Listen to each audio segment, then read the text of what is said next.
നമ്മുടെ ഈ ക്വസ്റ്റ്യൻ ആണ്. നമുക്ക് find the equivalent resistance between x and y. നമുക്ക് ഇതാണ് x എന്ന് പറയുന്നത്, ഇത് y ആണ്. സോ ഇതിന് ഇടയിലുള്ള ഇക്വലന്റ് റെസിസ്റ്റൻസ് ആണ് കണ്ടുപിടിക്കേണ്ടത്. നമുക്ക് ഇതെല്ലാം 10 ഓം ആണ് കേട്ടോ, എല്ലാം 10 ഓം ആണ്, ഫുള്ളും 10 ഓം ആണ്. അതിലേക്ക് നമുക്ക് കറണ്ടിനെ നമുക്ക് ഒഴുക്കി വിടാം. x തൊട്ട് y വരെയാണ്. സോ കറണ്ട് x ൽ എങ്ങനെ സഞ്ചരിക്കണ്ടേ? y യിലേക്കാണ് സഞ്ചരിക്കേണ്ടത്. ശരിയാണോ? കറണ്ട് x ൽ നിന്നും y യിലേക്ക് സഞ്ചരിക്കണം. നമുക്ക് ഒഴുക്കി വിടാം കറണ്ടിനെ. നോക്കുമ്പോൾ കറണ്ടിനെ ഞാൻ ഒഴുക്കി വിടാൻ പോവുകയാണ്. നോക്കിയിരിക്കാം. സോ കറണ്ട് ആണെങ്കിൽ ഇങ്ങനെ കടന്നു പോവുകയാണ്. കറണ്ട് ഇവിടത്തെ രണ്ടായിട്ട് മുറിയും. ശരിയാണോ? കറണ്ട് ഇവിടെ എത്തുമ്പോൾ രണ്ടായിട്ട് മുറിയും. കറണ്ട് ഇങ്ങനെ പോകാൻ നോക്കുമോ മക്കളെ? ഇങ്ങനെ പോകാൻ നോക്കുമോ? ഇങ്ങനെ പോയാൽ അതുപോലെ തിരിച്ചു വരേണ്ടി വരും. സോ കറണ്ട് ഒരിക്കലും അങ്ങനെ പോകാൻ നോക്കത്തില്ല. സോ ഈ റെസിസ്റ്റൻസ് നമ്മുടെ സർക്യൂട്ടിൽ നമ്മുടെ പിക്ചറിലുണ്ടോ? ഇല്ല. കാരണം എന്താണ്? കറണ്ട് ഇവിടെ എത്തിയിട്ട് കറണ്ട് ഇങ്ങോട്ട് പോയാൽ എന്ത് ചെയ്യണം? മടങ്ങി അതേ പാത്രത്തിലൂടെ വരണം. കറണ്ട് ഒരിക്കലും മടങ്ങി അതേ പാത്രത്തിലൂടെ വരികയില്ല. സോ ഈ റെസിസ്റ്റൻസിനെ എടുക്കേണ്ട ആവശ്യം ഇല്ല. ഓക്കെ, ശരി. ഇനിയാണെങ്കിൽ കറണ്ട് ഇങ്ങനെ പോവുകയാണ്. ഈ കറണ്ട് ഇങ്ങനെ പോവുകയാണ്. കറണ്ട് അങ്ങോട്ട് പോകുമ്പോൾ മക്കളെ ഇവിടത്തെ കറണ്ട് അങ്ങോട്ട് പോകുമോ? ഇല്ല. എന്തുകൊണ്ടാണ്?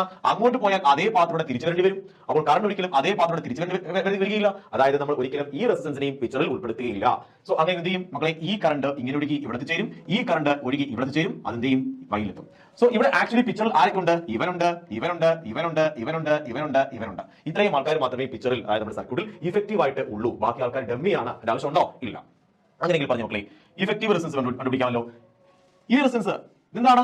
ഈ രണ്ട് റെസിസ്റ്റൻസ് നോക്കുകയാണെങ്കിൽ ഈ റെസിസ്റ്റൻസ് സീരീസിലാണ്. നമുക്ക് കറണ്ട് ഇതാണ്, ഇതിലൂടെ കടന്നു പോകുന്ന കറണ്ട് എല്ലാം സെയിം ആണ്. സോ കറണ്ട് സെയിം ആണ്. സോ ഇത് രണ്ടാണ് സീരീസിലാണ്. സോ ഇത് 10 ഉം 20 ആയി മാറി. അടുത്തത് മക്കളെ ഇത് രണ്ടും എന്താ മക്കളെ? ഇത് രണ്ടും എന്താണ്? ഇതിലൂടെ ഒഴുകുന്ന കറണ്ട് സെയിം കറണ്ടാണ് ഇതിലൂടെ ഒഴുകുന്നത്. ശരിയാണോ? ഇതിലൂടെ ഒഴുകുന്ന സെയിം കറണ്ടാണ് ഇതിലൂടെ ഒഴുകുന്നത്. സോ അത് രണ്ടും എന്താ മക്കളെ? സീരീസിലാണ്. സോ ഇത് എത്രയാണ്? 10 + 10 എത്രയാണ്? 20 ആണ്. നോക്കണം, ഇവിടെയാണെങ്കിൽ നോക്കിക്കഴിഞ്ഞാൽ മനസ്സിലാകും. 10 ഇത് x ആണ്. x ൽ നിന്നും 10. ഇനിയാണെങ്കിൽ നോക്ക്, ഇവിടെയാണെങ്കിൽ ഇത് രണ്ടും സീരീസിലാണ്. എത്ര കിട്ടും? 10 + 10 20. ഇത് രണ്ടും സീരീസിലാണ്. എത്ര കിട്ടും? 20. ഇത് സീരീസിലാണ്. എത്രയാണ്? 10. ഇതാണ് y എന്ന് പറയുന്നത്. സോ 20 പറഞ്ഞേ, ഇതിന്റെ ഈക്വലന്റ് പറഞ്ഞ മക്കളെ 20 പാരലൽ ആണ്. നിങ്ങൾ പറയും 20/2 എന്ന് പറയും. പറയത്തില്ലടാ, 20/2 ആണ് ഇതിന്റെ ഈക്വലന്റ് റെസിസ്റ്റൻസ്. അപ്പൊ 20/2 എത്ര മക്കളെ? 10. സോ 10 + 10 + 10 എത്രയാണ്? R effective x and y, x ഉം y ക്കും ഇടയിലുള്ള R ഇഫക്റ്റീവ് എത്രയാണ്? 20 + 10 + 10 + 10 എത്രയാണ്? 30 ഓം ആണ്. സിമ്പിൾ അല്ലേടാ? So simple.